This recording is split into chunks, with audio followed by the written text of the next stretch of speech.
میرا اور عمر ابن خطاب کا آپس میں کسی بات میں اختلاف ہوا۔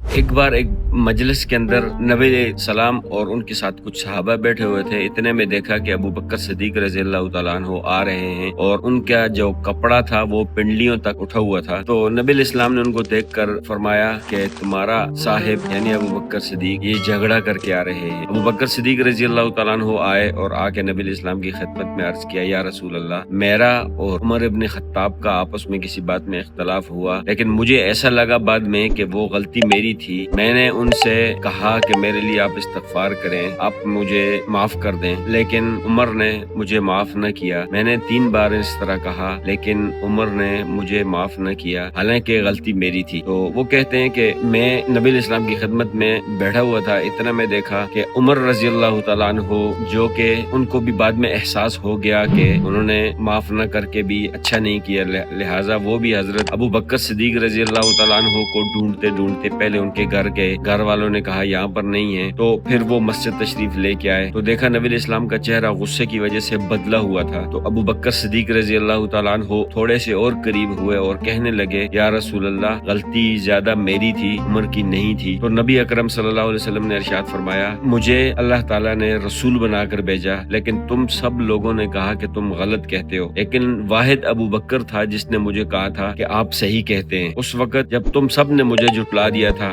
لیکن واحد ابو بکر تھا جس نے مجھے کہا تھا کہ آپ سچے ہیں، آپ اللہ کے رسول ہیں، تو کیا تم سب لوگ میری وجہ سے کو معاف نہیں کر سکتے؟ اس کے بعد کبھی بھی کسی نے بھی ابو بکر صدیق رضی اللہ تعالیٰ عنہ سے اختلاف نہیں کیا۔ اسی طرح کی ایک روایت دوسری بھی ہے، اس کے اندر بھی اس طرح کا ذکر ہے کہ آپس میں ان دونوں حضرات صاحبین کا جھگڑا ہو گیا۔ تو جھگڑے کے بعد حضرت ابو بکر صدیق رضی اللہ تعالیٰ عنہ عمر فاروق رضی اللہ تعالیٰ عنہ کو بار بار یہ کہتے رہے کہ مجھے معاف کر دیں، میرے لیے استغفار کریں، لیکن ابو بکر صدیق رضی اللہ تعالیٰ عنہ کے کہنے کے باوجود بھی حضرت عمر رضی اللہ تعالیٰ عنہ کو غصہ اتنا شدید تھا کہ وہ جواب نہ دیتے اور خاموش رہتے، اور یہ بات کہہ کے وہ نبی علیہ السلام کی مجلس میں آئے تھے۔ تو جب حضرت عمر رضی اللہ تعالیٰ عنہ آئے تو عمر رضی اللہ تعالیٰ عنہ نے کہا، یا رسول اللہ، ابو بکر صدیق نے جتنی بار مجھ سے یہ کہا تھا کہ آپ استغفار کریں تو میں خاموش ہوا، لیکن میں آہستہ آواز میں ان کے لیے استغفار کرتا رہا۔ اور پھر حضرت عمر رضی اللہ تعالیٰ عنہ نے یہ بھی فرمایا تھا کہ اس روح زمین پر اگر آپ کے بعد نبی علیہ السلام کو فرمایا تھا کہ اگر آپ کے بعد کوئی مجھے سب سے زیادہ جس سے محبت ہے تو وہ ابو بکر صدیق ہے۔ نبی علیہ السلام نے ابو بکر صدیق رضی اللہ تعالیٰ عنہ کے بارے میں فرمایا تھا کہ مسجد نبوی کی طرف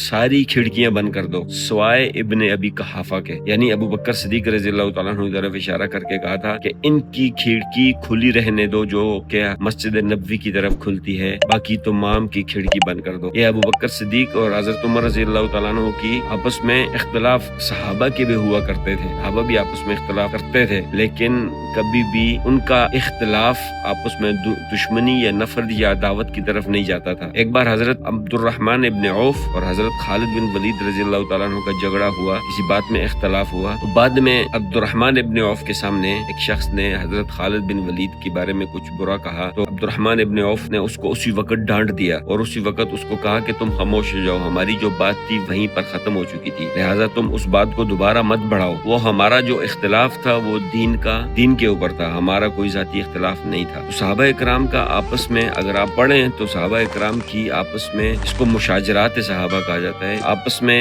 کبھی کبھی کسی بات میں اختلاف ہو جایا کرتا تھا، لیکن وہ اختلاف کبھی بھی دشمن عداوت کی طرف نہیں جاتا تھا، وہ بات وہیں پر ہو جاتی اور ختم ہو جاتی۔ اور جگہ پہ یہ ذکر ہے کہ نبی علیہ السلام جب کسی انصاری صحابی کو دوسرے کا دوست بنا دیا کرتے تھے کہ یہ تمہارا ساتھی ہے، تمہارا صاحب ہے، تو ان کی آپس میں اتنی محبت ہو جاتی تھی کہ وہ اگر ایک دوسرے کو شام تک نہ ملتے تو وہ اس کو ڈھونڈنے کے لیے نکل پڑتا تھا، یہاں تک کہ اس کو کئی میل چلنا بھی پڑتا، لیکن وہ اس ساتھی کو ضرور مل کے آتا تھا۔ تو یہ صحابہ کرام کی آپس میں محبت تھی، نہ کہ کسی قسم کی عداوت دشمنی، چاہے جنگیں بھی ہوئی، چاہے کچھ بھی ہوا، لیکن وہ سب دین اور اجتہاد کی بنا پر ہوا، آپس میں دشمن عداوت کی وجہ سے نہیں ہوا۔ یہ تھا آج کا ولاگ، انشاءاللہ نیکسٹ کل ملیں گے، تب تک کے لیے اللہ حافظ۔